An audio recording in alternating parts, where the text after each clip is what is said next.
Se algum dia você tiver o privilégio de encontrar um calendário Vêneto antigo, provavelmente lá na região do Vêneto, né, abri-lo, vai se perguntar algo, digamos, peculiar, né? Mas por que aparece San Raimondo de Peñafort aqui, se ele nem nasceu, né? Se ele nem sequer nasceu na Península Italiana? Como já vimos, esse é um santo da Igreja Católica, mas ele nem nasceu lá na Península Italiana. Porém, ele tem uma história interessantíssima que precisamos saber também nesse vídeo, feito especialmente para o dia 7 de janeiro, que é o dia de São Raimundo de Peñafort. Eu vou te explicar quem foi esse santo, porque ele aparece no calendário vêneto e principalmente o que isso revela sobre a nossa história, a igreja e a mentalidade do Vêneto que nossos antepassados trouxeram para o Brasil com muita ênfase. São Raimundo de Peñafort foi um frade dominicano lá do século XIII, nascido na Catalunha. À primeira vista, ele parece bem distante, né, da realidade do Vêneto rural, das fogueiras e panevim que a gente já acabou vendo aqui, das festas populares. E de fato, ele não foi um santo do povo, digamos assim, né? Não teve procissões, nem rituais camponeses ligado a ele, nada disso. E nos dias de hoje, ele é tão popular assim, apesar de ele estar no calendário até os dias de hoje. Mas ele foi algo talvez ainda mais importante para o Vêneto, para a história do Vêneto. Por quê? É um dos maiores juristas da Igreja Católica e que influenciou de modo profundo lá para os vênetos também. São Raimundo foi o responsável por organizar as decretais do Papa Gregório IX, a grande base do direito canônico medieval. Ele também escreveu manuais para confessores, ou seja, né, orientou padres sobre moral, consciência e disciplina cristã. E é aí que entra de um modo mais efetivo o nosso Vêneto. O Vêneto, especialmente cidades como Veneza, Pádua, ou seja, Pádua em português, né, Treviso e Vicenza, tiveram uma presença dominicana fortíssima durante toda a Idade Média. O Vêneto se pode dizer que é dominicano, né? Enquanto o Brasil é jesuíta, o Vêneto é dominicano. Os dominicanos não estavam apenas nos púlpitos, mas também nas universidades, nos tribunais eclesiásticos, na formação dos padres, na organização da vida moral e da sociedade em si. Bom, Pádua, em especial, foi um dos maiores centros europeus de direito canônico e teologia moral, se você não sabe, né? Durante séculos, padres, juristas e professores estudaram exatamente as obras de San Raimundo de Peñafort. Por isso, mesmo sem devoção popular, né, sem todo esse apelo popular que acontece para outros santos, como a gente vê, por exemplo, para São Marcos, que é o padroeiro dos vênetos, ele entra no calendário vêneto sem sombra de dúvidas. Já aproveito para te pedir a sua curtida também. Se inscreve aqui no canal, né, para acompanhar os outros vídeos. Não esquece de ativar o sininho das notificações. Se você deseja apoiar o canal Língua Mari, pode se tornar membro aqui por um valor pequeno, diretamente com o YouTube, ou se você, enfim, quiser mandar o valor direto para o Pix do canal do Língua Mari, você pode enviar qualquer valor. Enfim, se você quiser apoiar, completamos 7 anos de Língua Mari. Queríamos completar mais 7 anos com a sua ajuda. Já aproveito e agradeço. Muito obrigado. Bem, então, continuando, é importante entender certas coisas, né? Nem todo santo de calendário ele era de fato um santo popular, um santo de festa das pessoas, né? Então, no Vêneto havia uma distinção muito clara. Alguns santos pertenciam ao mundo do povo, o mundo do folclore, o mundo das festas e tal, do campo, do fogo, da colheita. Outros, como São Raimundo, pertenciam ao mundo da igreja institucional, né, do estudo, da confissão e da lei, principalmente. Então, São Raimundo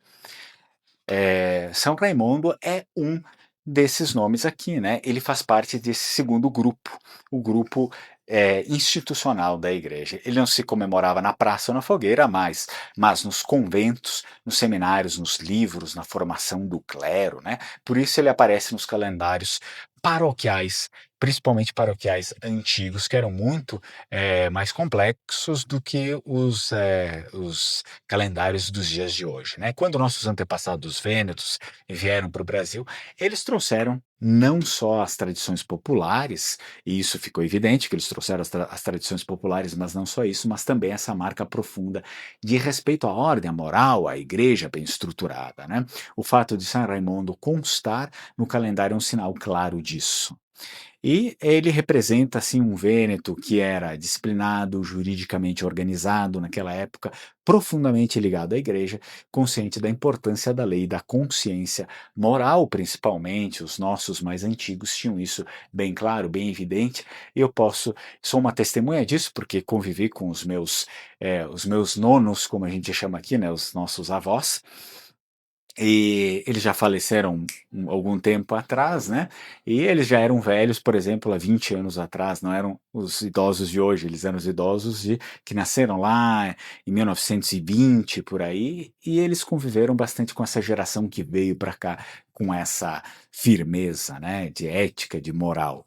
Então, quando você vê o nome San Raimondo de Peñafort ligado ao Vêneto, saiba, não é por folclore, não é por acaso, é sim por história, né? É no Vêneto dos claustros das universidades, dos confessores, um Vêneto tão real quanto aquele popular, né? Aquele das fogueiras de Panevinha, etc.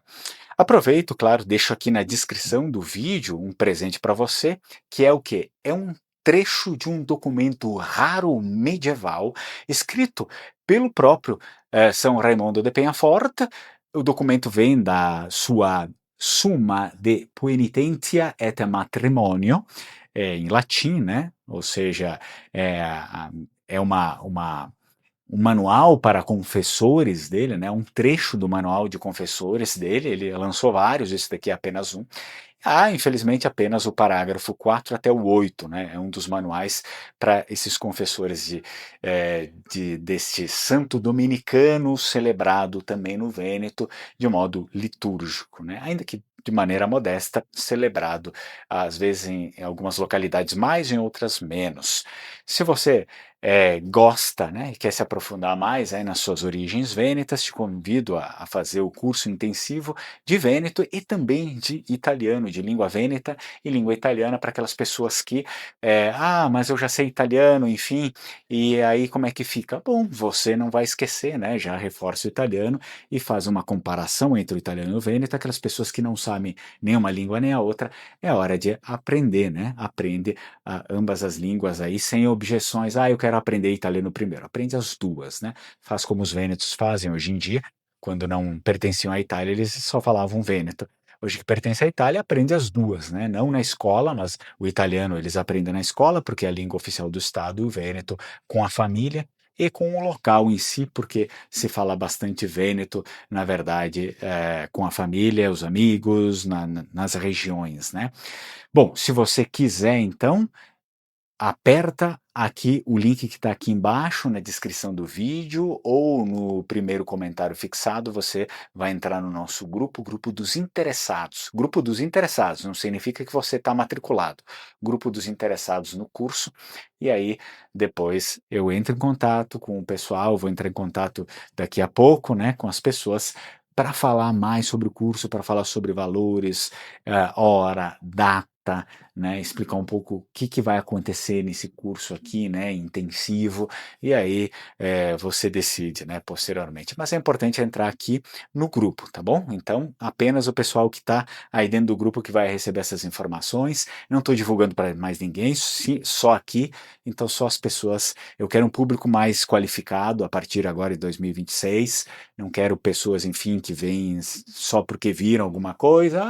Que bacana que vai ser, não tem comprometimento, não quer estudar, que desiste, ouve qualquer otário falar qualquer bobagem, que Vêneto é isso, Vêneto é aquilo, e desiste. Então, não quero mais esse tipo de pessoa, eu quero pessoas comprometidas. Se você quiser realmente se comprometer com a sua história, com a sua cultura, e principalmente comigo, então faz parte, senão, deixa para a próxima.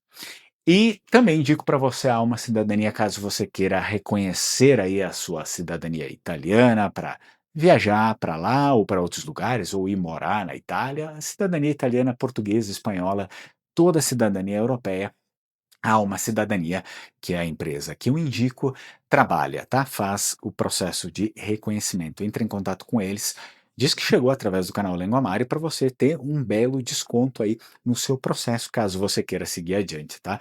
Conversar não é compromisso, você não precisa pagar nada, não é para pagar, né? Até se quiser conversar comigo sobre o curso, você não vai pagar nada, nem com eles sobre o reconhecimento.